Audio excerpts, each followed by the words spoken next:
Previously on Exploration Overland. We have a few little gremlins that we need to take care of. This whole fire pit is full of empty beer cans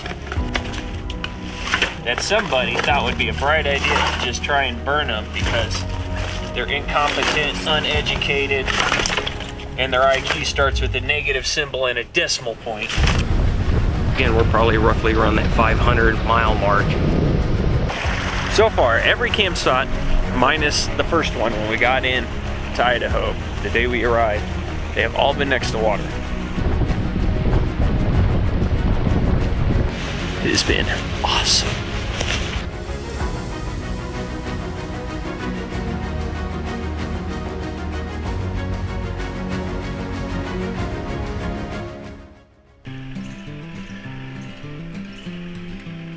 Welcome back, everyone, to the final episode of this series. And you catch us leaving camp for what is to be the biggest day of our trip thus far.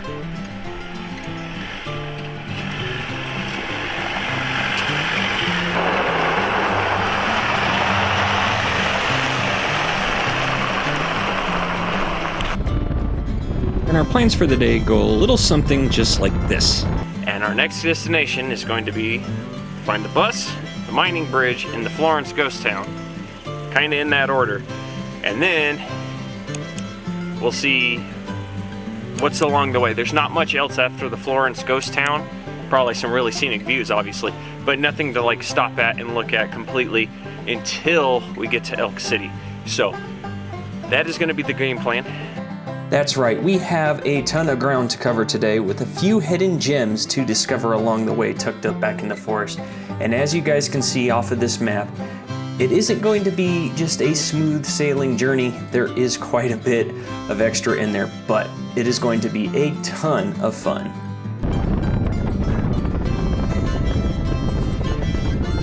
And just like it has been for 90% of our adventure, the trails are well maintained, and it doesn't take long before we make it to our first point of interest.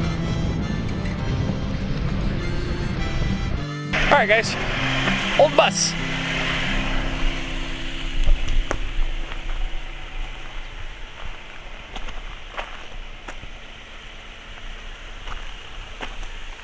You see people have put stickers all over it and have shot it all to bits, that is for sure. But there she is. It is kind of cool that this is out here. At the same time, though, it's a little weird. Yep. All right. That way still to go. Next stop, the old mining bridge.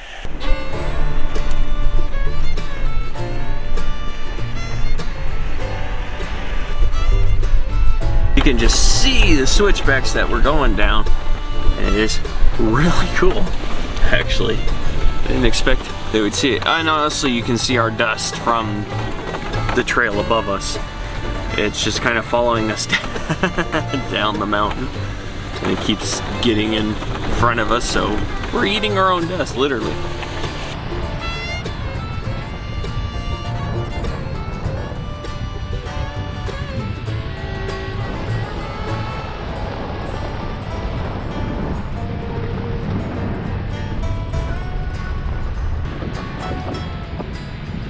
Now once you make it to the bottom of these switchbacks, you come across the Salmon River, and you will sit there and follow this river for a few miles until you get to the Manning Bridge.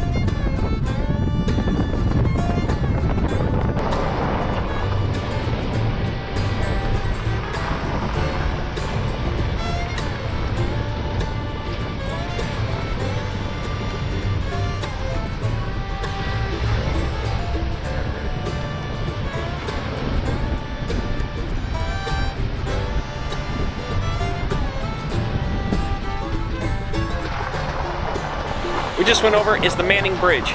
This bridge was finished in 2018. It replaced the old bridge, which was made out of wood and some steel.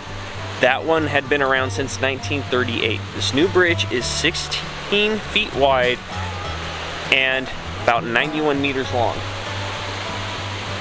It's a really pretty bridge. It was really cool, and this goes right over top of this river here, which is absolutely awesome. And the reason for this bridge was to allow miners to go from the mountains into Riggins, Idaho, which we're not going to go to Riggins, but this is where this path that the Jeep is sitting on will eventually take you to, is there. But it's pretty cool. So that was our bridge. Next, our ghost town. Due no doubt to overuse, the trail on the other side of the Manning Bridge turns into blacktop. They have paved it all the way to the next nearest town, and I do believe it's because so many people are on it. But it doesn't take long before we turn off of the blacktop, back onto our route, and onto the dirt. For a brief stint on smooth trails, we turn off of those trails and onto trails with a surface a little more familiar to us.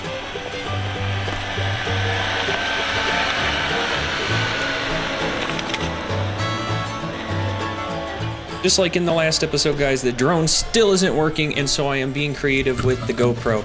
But as I was doing this, I had this strong feeling that Christine was chasing me. And if you don't know what Christine is, I highly suggest you look it up on Google. Well, this part of the trail leading to the ghost town is a nice break from all that Forest Service road. Don't get me wrong, these are still a Forest Service road, and they're decent, but it is more of like a trail in Colorado, if you will. It's maintained enough that you can see it and the deadfall is cleared, but it's not like graveled out. It's not been what we've been on, and it is such a nice change of pace, I have to admit. And we're getting really close to the ghost town. The town of Florence was settled in 1861 with a peak population of around 9,000 people. Gold, of course, was what was mined, and due to the remoteness of the town of Florence, it became a haven for outlaws. The town was comprised of some 33 buildings, not including people's homes, and went bust in 1933. Today, the Florence, a ghost town, there are very few buildings still standing, and it's just a nice little stop for some history of the US. Now, once again, the trail has ended and blacktop begins, but instead of continuing on the route, we decided to pop down into the small town of Grangeville for some fuel, before heading back out of Grangeville up a different road, reconnecting us back with the route. Alright, well, it's been about 4 hours.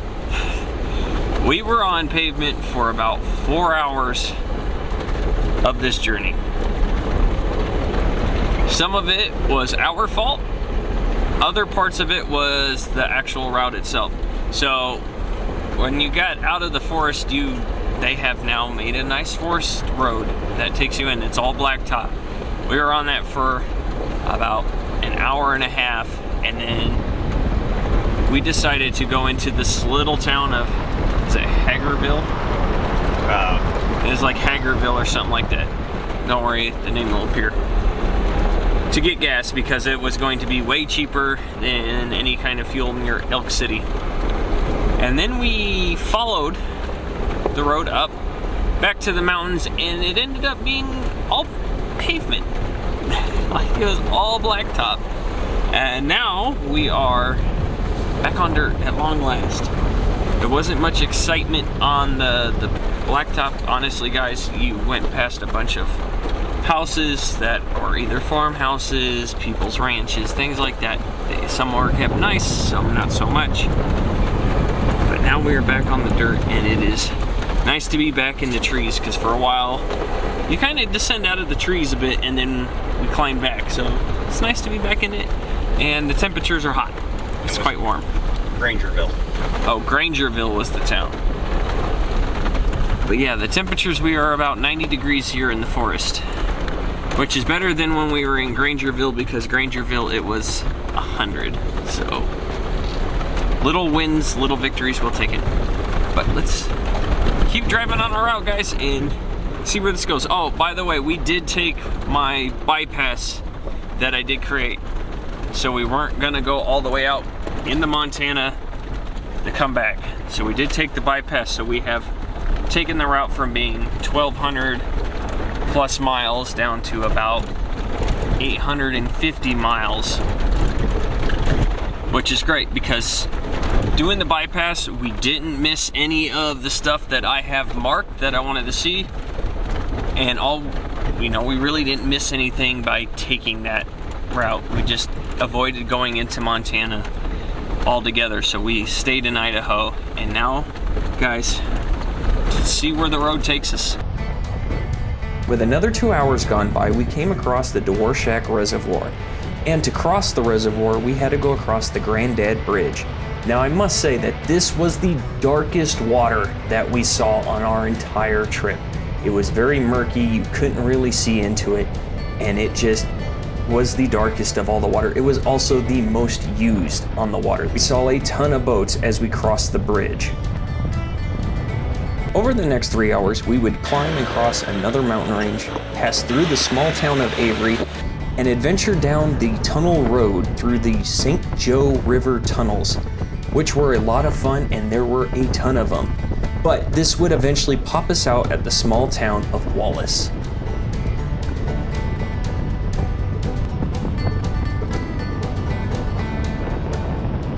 It has been a very, very long day in the Jeep. We have driven for about 12 and a half hours today.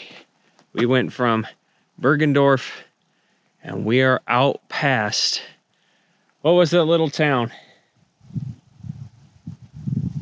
Oh, Wallace, Idaho. We covered some ground.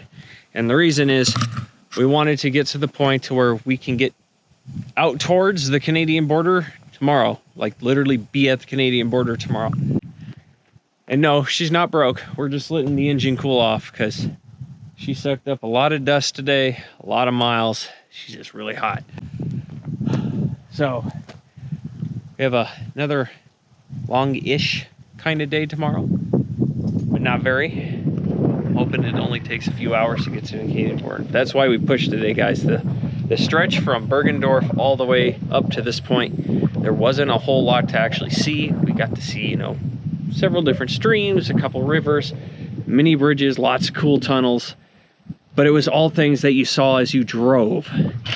That's why I was kind of quiet on commentary today, things like that, and why you got to hear a lot more of me in the background talking to you guys, just because it was a lot of miles to get crunched out today.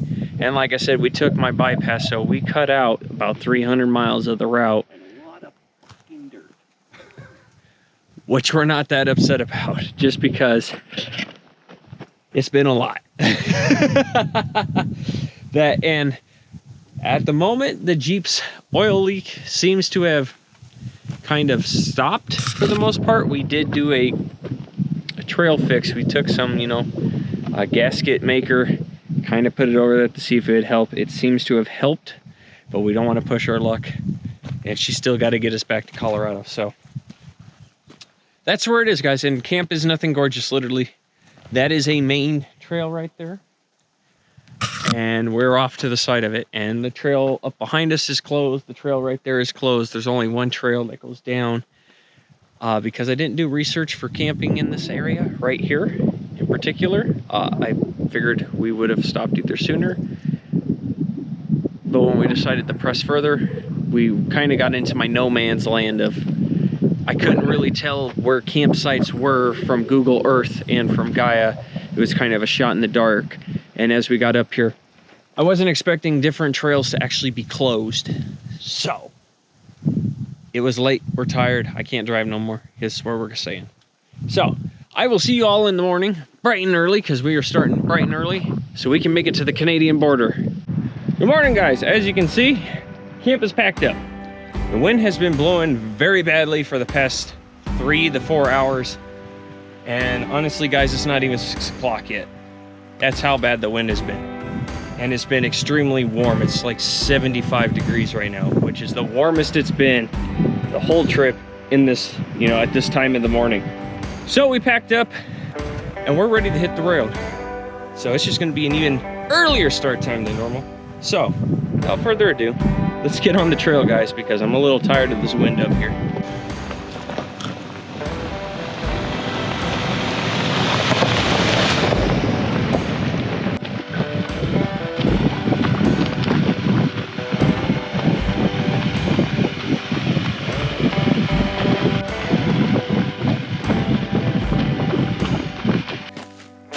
So yes, we were pulled off to the side. We're just kind of eating breakfast, things like that, because it is now, what time is it? 8 o'clock. We've been on the trail for a little bit. It hasn't been very scenic or anything. It's just been a bunch of dense trees. Same kind of trail we've been on, obviously, you can tell. That's where we came from. This is all just super paved, nice, or not paved, but you know, super well-maintained Forest Service roads. It's awesome. But it has meant we have crushed a lot of the trail already. There wasn't a ton of trail left, so I did some looking on Gaia. Right down this way, so there's the Jeep right down this road. We end off the dirt. The rest of the way from that point to the Canadian border is all pavement. I had to do some digging on Gaia because I was like, oh, it looks like it was changing. It is. So here shortly will be the last bit of dirt we are on for this adventure. I know, it's crazy. We have come, guys, literally about 870 miles with probably 50 miles of all that being asphalt. 870 miles. So let's just go with 825 miles of all off-roading on roads very similar to this, and a few other roads that were more trail aspect of like Colorado. It's a lot of miles. And we have spanned from the bottom of Idaho, where, you know, the interstate is, all the way up to this point, and we've maybe got an hour to the Canadian border. This is awesome, guys. I can't stop smiling. It's so exciting to think that we are almost done, one, with this adventure, but two, that we came all the way up through Idaho and are getting this close to the Canadian border. Guys, this has been an absolute dream come true. Idaho has been super scenic, absolutely beautiful. I cannot explain it, and it has just been so much fun. Now the big fun questions, or now the fun points, because I'm going to do it here before we get to the Canadian border, just because then y'all can hear me. Would I recommend this? Yes. Come out here and do the Idaho Backcountry Discovery Route, guys. At no point do you need a Jeep all clapped out like that. You can do it in a pickup truck. You could do this whole thing in a Subaru. Like, that is how easy it is. All these roads are this simple, minus a couple different roadways, and even so, you just need a regular, you know, vehicle with just a little bit of clearance. And by clearance, I mean something that's not a sedan car, and you can do this whole route. And it is worth it. It takes a while, but it is worth it. And if you want to not have to go out to Montana and back, and you want to just shoot through, you can. And you can take it from being 1,250 miles down to 900 miles. It's just how simple this all is, guys, and it was completely worth it. I think I hear a car coming, so I'm gonna walk closer to the Jeep here for a second. I can turn you guys off because I don't want people to be upset because I have a camera rolling. The car's come by, blowing me some dust. Now, what time of year should you come and do the BDR if you want to? Based off of research, guys, you can do the BDR anywhere from June to like August here in Idaho. I would say July is one of the better times, though it was quite warm during the day, don't get me wrong, and though this year has been abnormally hotter than most. Coming in July meant that, for one, the trails were a lot emptier than they would be in June, because either year-round schools are back in session or schools are going to be starting up soon. So the trails were not as packed full of people, even on a weekend. Like Friday and Saturday, guys, the trails were not overly busy. There was more people, but they weren't crazy busy. And then also in July, you're guaranteed that all those passes through the mountains are open and cleared of snow. We saw snow one time on this whole route, and it was a tiny, tiny patch that was in the shade. So you're guaranteed that August could be another good time to come out. It may be just as warm, but if you were to come, I'd say July and August would be the best days to come, because everything will be open and the roadways should be, you know, the trail should be pretty clear, which gives you openness to all the cool campsites that you find along the way. And then lastly, make sure if you're coming out and doing this, plan ahead and think about possibly going into some of the larger towns to get fuel if you're not willing to pay $6 to $9 for fuel per gallon in the small little mountain towns. It's expensive, and it's sometimes worth to do the, you know, 40 to 50 mile drive into a little bit of a larger town, get some fuel and drive it back up and get back on, or, you know, take another road that will reconnect you back onto the route. It's worth it in the long run, guys. Trust me. Hitting a little bit of pavement and just passing a little bit of scenery that you're not really missing anything. You're going to get back on, because where all the interesting points are, there is no pavement near it, is worth it to get fuel when fuel was $3.59 or lower in the larger towns, and it's $9 a gallon in small towns. But yeah, guys, you should come out here. You should do it. It's been a true blast, and make sure you put the time in. Like, take the appropriate amount of time out. It's been 8 days for us. Yeah, 8 days out here. We're about to finish, so. And then we have to drive home. So we're looking at almost a 10-day adventure just to do this, because you are covering so many miles a day. Just be prepared to cover a lot of miles.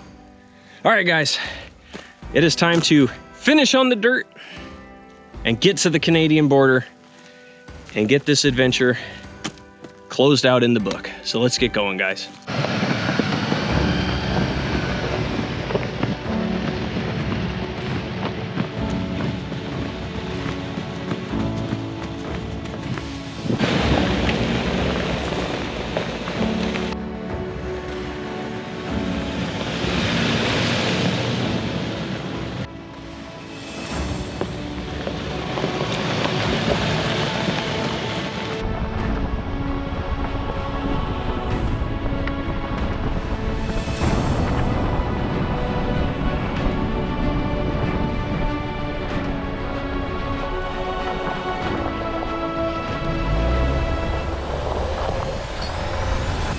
Like I said earlier, the rest of the route was paved county roads leading all the way to the Canadian border, which after 850 plus miles off-road was an extreme welcome to us. As we are getting closer to the Canadian border, we are actually almost there. However, since driving on these roads, me and my dad both have been stung by bees. I just got stung in the neck just literally like 2 minutes ago. He got stung in the finger probably about half an hour ago. These bees have been flying into the Jeep, and then as they work their way back, they're just randomly appearing and they sting us.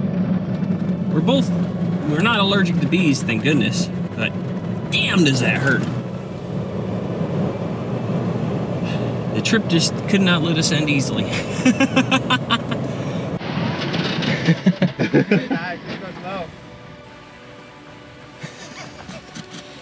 They're like, but people.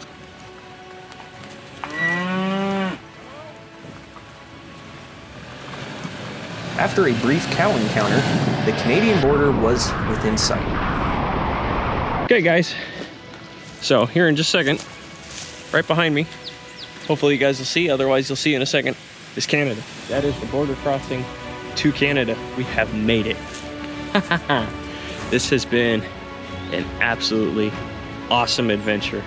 So much fun, so many miles, but we have made it. All that behind me and that river is Canada. It has been fun.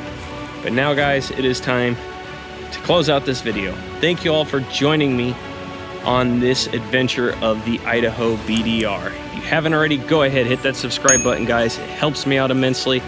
Also, in the description is a link to my LinkTree with all the parts and stuff that I use on my Jeep in a nice organized space just for you all. Otherwise, thank you all for joining me, and I'll catch you all next time out on the trail.